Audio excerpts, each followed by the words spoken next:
レーガン政権下でアメリカ国家安全保障会議主任を務めたロジャー・ロビンソン氏は、中国共産党がアメリカで反自由債券を発行することによっていかに自由に現金を動かせるかを暴露しました。また、中国共産党の証券を導入したのは海外企業ではなくアメリカの大手銀行であることを指摘しました。詳しくは VTR をご覧ください。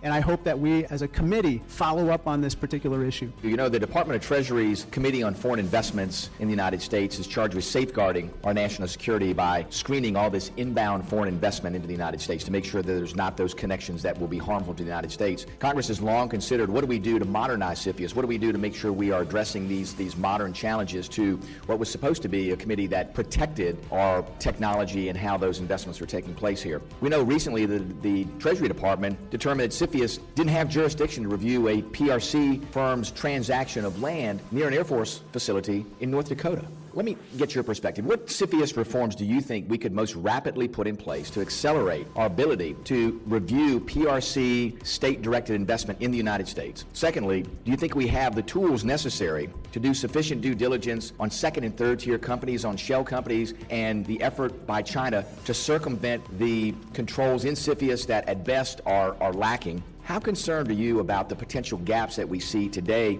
in CFIUS jurisdiction related to new and emerging technologies? This was never intended to cover the rapid acceleration of what we see in areas like autonomy, artificial intelligence. So give us your perspective on those three areas. Thank you, Congressman, for that question. I sat on the committee. I was one of the members of the committee as the United States Trade Representative, and I can tell you that we dedicated a lot of our effort to that committee more than one occasion. I was in disagreement with the Treasury Department on whether or not something should go forward. As we know, bonds are discretionary cash. You give somebody a maturity date and an interest rate, and they give you billions of dollars in return. These are issued directly by the Chinese Communist Party. They come to our market about 2 or 3 times a year. They go oftentimes for seeking $2 billion, but then they have the glamour of it being oversubscribed, as they say on Wall Street, by about 11 times. So they walk away with over $20 billion.